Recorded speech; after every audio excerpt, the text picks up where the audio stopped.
They could sing. They could really sing really good for a young voice like that. But Michael was dynamic. He was 10 years old.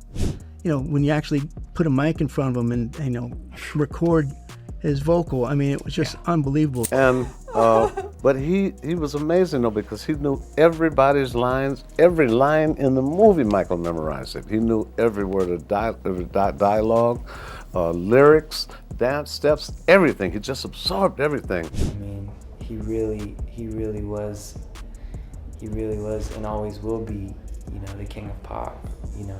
In the realm of musical greatness, few moments compare to when legends first heard young Michael Jackson sing. His raw, transcendent talent shattered expectations, defined a generation, and forever redefined the limits of what music could be. And Michael was a little James Brown. You know, so Michael was awesome at that point, you know. And they could sing. They could really sing really good for a young voice like that. But Michael was dynamic. He was 10 years old. The year was 1968. The legendary Smokey Robinson, already a towering figure in the Motown universe, witnessed something that would forever change the landscape of popular music. A 10-year-old boy walked into the studio, and what emerged from his voice was nothing short of miraculous. I knew that once they got a hit record, they would probably be big because they were so talented. Yeah. When they got there, they were talented. Right. You know? But it wasn't just the initial audition that left an indelible mark on Robinson's memory. It was what happened later, when Michael recorded one of Robinson's own compositions that truly demonstrated the depth of this child's extraordinary gift. And I say it to this day. He sang that song like no one had ever sang it. And how could an 11-year-old boy even know what that song was even talking about to sing it that well? You know? Yeah. But everyone that you hear singing it now is imitating Michael. The profound mystery of Michael's ability wasn't lost on those who witnessed it firsthand. How could someone so young with such limited life experience channel emotions and stories that seemed to require decades of living to truly understand? This question would follow Michael throughout his career, but it was perhaps most striking in those early encounters. Years later, another musical giant would have his own transformative encounter with Michael Jackson. Quincy Jones, the legendary producer whose career had already spanned decades and genres, first met Michael when he was just 12 years old. But their true collaboration wouldn't begin until much later, during the filming of The Wiz. In my house, I'd met him when he was 12 at Sammy's house, when he was about 12 years old. But I guess he's 19 or 20 now. And he said, could you, first things out of his mouth, could you help me find a producer for my solo album? We're going to Epic Records and you could help me with my solo record. What struck Jones wasn't just Michael's ambition, but something far more subtle and telling, a moment that revealed the depth of Michael's character and intelligence, hidden beneath his youthful exterior. And Michael said, really? And he looked me dead in the eyes. These are big, beautiful doe eyes, you know. It was in that moment, over a simple mispronunciation of Socrates, that Jones saw something special, not just in Michael's voice, but in his soul. And I don't know, at that moment, I said, you got a producer, man. I like to take a shot at it, you know, because I saw things. The relationship between producer and artist is sacred in music, built on trust, understanding, and shared vision. But what Jones discovered went far beyond the typical boundaries of such partnerships. And but he was amazing though, because he knew everybody's lines, every line in the movie. Michael memorized it. He knew every word of dialogue, lyrics, dance steps, everything. This wasn't just talent. This was an almost supernatural ability to absorb and perfect every aspect of performance. Michael's approach to his craft revealed something profound about his character, an insatiable hunger for excellence that bordered on the obsessive. He just absorbed everything. And I started to see a maturity in him that I respected in a lot in the Motown records, you know, all of this stuff, ABC, you know, Dance Machine, all those great things they did, you know, great producers. But it was still bubblegum. It was Motown bubblegum. The transition from child star to serious artist is one of the most difficult journeys in entertainment. Most never make it, but in Michael, Jones saw something different, a depth that suggested the bubblegum era was just the beginning of something far more significant. In the studio, Michael's abilities became even more apparent to those working with him. Dave Way, an engineer who worked on Michael's later projects, discovered firsthand just how extraordinary Michael's natural talents were. And then on top of it, you know, when you actually put a mic in front of him and, you know, record his vocal, I mean, it was just unbelievable. The first time I recorded him, we had this track that Teddy had kind of, and I had sat in the studio in New York and came up with all these basically just tracks for ideas to get things rolling, you know. So What happened next challenged everything the industry thought it knew about recording vocals. In an era where technology was used to create perfection through multiple takes and careful editing, Michael demonstrated that true perfection came from somewhere else entirely. And so, yep, goes all the way, gets to the second chorus and sings it perfectly, and then in the third chorus it's just a little bit different, maybe. And then double that, and the double is absolutely spot on, perfect. The technical precision was staggering, but it was the effortlessness that truly amazed those who witnessed it. Like all the breaths are perfectly in time, and the intonation is perfect, and the pocket is perfect. Everything about it. This wasn't just about hitting the right notes. This was about an intuitive understanding of music that seemed to operate on a level beyond conscious thought. Now, why do we spend all this time with offsets and tape machines and figuring out the math? And I was going to say that yeah, was faster than if you was, did absolutely. But the you know, the main reason for the answer to that was that because not everybody's Michael Jackson, and they're gonna just be perfect the first time, you know. Even international superstars recognized something unique in Michael's abilities. Freddie Mercury, himself a legendary performer and vocalist, found himself drawn to collaborate with the young American artist, despite their vastly different backgrounds and styles. Well, when I'm talking to him, I think, my God, he's 25, I'm 37, yet he's been in the business almost longer than I have, because he started that young. And for me, it's sort of quite frightening when I'm talking to somebody who's 25 and you think somebody who was 22 or 25 has just been starting out or whatever, and I could sort of teach him a few tricks, but not Michael. Mercury's admission is particularly striking because it comes from an artist who was himself renowned for his knowledge of music history and performance craft. Here was one of rock's greatest frontmen acknowledging that this young American artist possessed a depth of experience and understanding that exceeded his own, despite being 12 years younger. The recognition of Michael's unusual position in the industry, having more experience than artists twice his age, speaks to something profound about the trajectory of child performers. While most young artists struggle to be taken seriously by their older peers, Michael had earned the respect of industry veterans through sheer longevity and consistency of excellence. In the early days, he used to sort of like Queen and used to come and see all our concerts, and so we became friends, and he said, why don't we do something together? This was just before the Thriller days, actually. And so I said, okay, why don't we try something together? So it was just me and him. And I went over to his house and did about 3 or 4 demos, you know, to see how they work out. The casual way Mercury describes their collaboration, just me and him, belies the historical significance of what was happening. Two of the most distinctive voices in popular music coming from completely different musical traditions, finding common ground in their shared commitment to artistic excellence. The timing Mercury mentions just before the Thriller era makes these sessions even more intriguing, representing a moment when Michael was on the cusp of achieving unprecedented global success. But I did it in a very different way. I mean, it was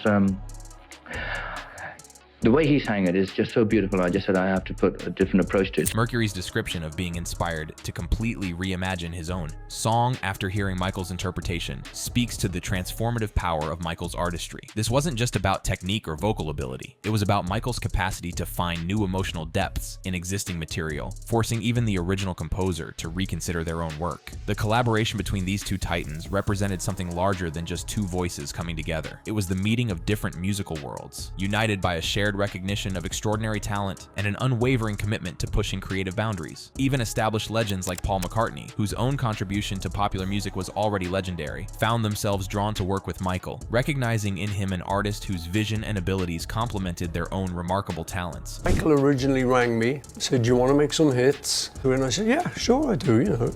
So he came over, we agreed to meet here. Michael originally fancied writing some stuff with me, and I thought it was a good idea. The simplicity of that phone call, "Do you want to make some hits?" reveals something essential about Michael's approach to collaboration. Despite his growing fame and artistic sophistication, he maintained a directness and enthusiasm that was refreshing in an industry often characterized by elaborate negotiations and complex egos. McCartney's immediate positive response suggests that he recognized in Michael not just commercial potential, but genuine artistic compatibility. For two songwriters of their caliber to work together successfully required more than just mutual respect. It demanded a shared understanding of what makes music transcendent. No, because I was quite excited to write with him. He was quite excited to write with me, so we were popping off each other. Yeah. And so we just did it. As I say, it was quite a short session. So it was very nice. The mutual excitement McCartney describes reveals something important about creative chemistry. When two artists of exceptional ability come together and find that they inspire rather than intimidate each other, the results can be extraordinary. The fact that their sessions were brief but productive suggests that they shared an intuitive understanding of how to work together effectively. Well, he's great, Michael. I mean, he's a great fella. I mean, I don't know if you've met him and stuff. He's sort of say, Mike, look, plugging you, see? You need it.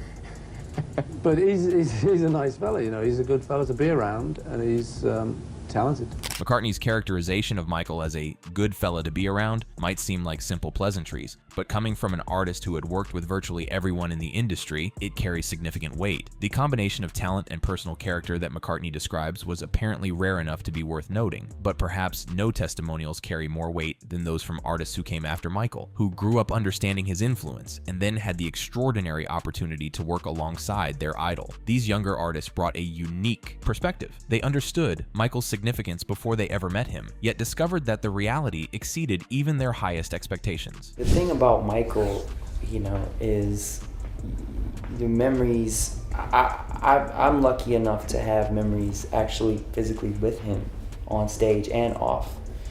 And, but I think, you know, it's a testament to how big of a deal it is, obviously, because, you know, he's created so many cultural photos in people's minds with his music that, you know, I mean, he really was and always will be, you know, the king of pop, you know. Timberlake's perspective represents that of an entire generation, artists who understood Michael's cultural significance before they ever met him personally. His reference to cultural photos in people's minds captures something essential about Michael's impact. He created images and moments that became permanently embedded in the collective consciousness of multiple generations. The distinction Timberlake makes between having memories on stage and off suggests that Michael's extraordinary qualities weren't limited to his public performances, but extended to his private interactions with fellow artists. This consistency between public persona and private character speaks to an authenticity that wasn't always present in entertainment industry relationships. To create the things that he created with his music, I mean, it's really untouchable. It really is untouchable, and he opened the minds of the world. Timberlake's assessment of Michael's music as untouchable is particularly significant coming from an artist who himself achieved massive commercial and artistic success. The recognition that Michael opened the minds of the world speaks to something that transcended entertainment, Michael's ability to use music as a vehicle for broader social and cultural change. No one presented a song on stage like Michael. I mean, there are many songs that have been written since the beginning of time that are timeless. But there aren't as many performances that are timeless, and you know, I would say of the top 10 of those performances, probably 7 or 8 of them go to Michael Jackson. This assessment is startling in its scope and specificity. Timberlake isn't just saying that Michael was a great performer. He's suggesting that Michael essentially redefined what performance could be, creating a new standard that dominated the very concept of legendary live music presentation. The distinction between timeless songs and timeless performances that Timberlake draws is crucial. Many great songs have been written throughout history, but the number of performances that continue to captivate audiences decades after they occurred is much smaller. Michael's domination of this category suggests that his impact on popular music went far beyond songwriting or recording. He transformed the very nature of how music could be presented to an audience. And I think it's a testament to him as an artist and more so as a performer and as someone who understood through the medium of art that he was gifted, that he could change the world. And he really did. Timberlake's observation that Michael understood he could change the world through his art speaks to a level of artistic consciousness and responsibility that few entertainers ever achieve. This wasn't just about personal success or creative satisfaction. It was about recognizing the transformative power of art and accepting the responsibility that came with such influence. Another artist who experienced Michael's unique approach to collaboration was Lenny Kravitz, who discovered that working with the King of Pop meant encountering a perfectionist whose standards were as legendary as his talent, but whose approach to achieving those standards was surprisingly collaborative and respectful. He was really fun. He trusted me, which was beautiful. I mean, because he said, okay, I'm gonna come in 2 days and you're gonna have something for me. I am? Okay. So I spent 2 days in the studio, like working. Like, what am I going to, I don't have anything. Kravitz's description of Michael's trust reveals something crucial about how Michael approached creative partnerships. Rather than micromanaging every aspect of the process, Michael gave his collaborators the freedom to create, then trusted them to deliver something worthy of his attention. This level of trust was both liberating and terrifying for the artists involved. The pressure Kravitz describes, having just 2 days to create something for Michael Jackson, illustrates the weight of expectation that came with such collaborations. This wasn't just about meeting professional standards, it was about creating something worthy of one of history's greatest entertainers. So I just really thought about him, and I just started to channel his vibe and wrote that song. And then he came in and I had the song, and he said, okay, teach me the songs. Kravitz's approach, thinking about Michael and channeling his vibe, reveals the kind of empathetic creativity that successful collaborations require. Rather than trying to impose his own style on Michael, Kravitz attempted to understand what would serve Michael's artistic vision, then created accordingly. And he says, I want to do this exactly the way you want it. So if How often do you hear that? Yeah.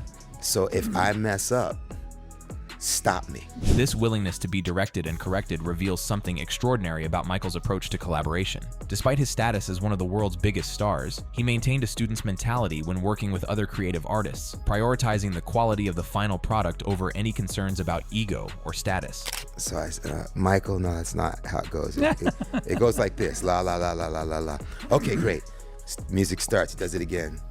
He messes up again. I'm like, So this happened for about 15 minutes. The patience and persistence that both artists demonstrated during this extended process reveals something beautiful about true artistic collaboration. Lesser artists might have become frustrated or defensive when repeatedly corrected, but Michael's commitment to getting it exactly right overrode any potential embarrassment. Similarly, Kravitz's willingness to keep correcting one of the world's most famous singers demonstrates the kind of courage and dedication that great music requires. It was funny, but he was like, no, no, no.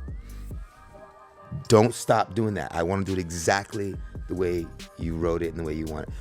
Then he got it, and we actually worked for a few days. Michael's insistence on perfection wasn't about personal pride or maintaining an image. It was about respect for the creative process itself. His determination to honor Kravitz's original vision, even when it meant enduring multiple corrections, speaks to an artistic integrity that prioritized the work above personal comfort or convenience. The multi-day process that followed reveals the depth of Michael's commitment to collaboration. This wasn't a quick session where a superstar drops in, records a few vocals, and leaves. Michael was willing to invest the time necessary to create something truly exceptional, treating each collaboration as an opportunity for genuine artistic growth. He warmed up for about an hour, and he says, you've got 30 minutes and I'll be hoarse. I won't be able to sing after that, so get it now and make sure I get it right. This glimpse into Michael's physical preparation reveals the careful balance he maintained between pushing himself to achieve excellence and protecting the instrument that made that excellence possible. The specificity of his timing, exactly 30 minutes, suggests a deep understanding of his own capabilities and limitations, knowledge that could only come from decades of professional experience. The pressure this created for everyone involved was immense. Knowing that they had a limited window to capture something perfect meant that every take, every decision, every moment in the studio carried enormous weight. Yet Michael's willingness to operate under these constraints demonstrates his confidence in both his own abilities and those of his collaborators. Super professional. You know, after all these years, he hasn't lost the passion. He hasn't gotten lazy. I'm Michael Jackson. I'll just, do what I want, whatever, and it'll be great.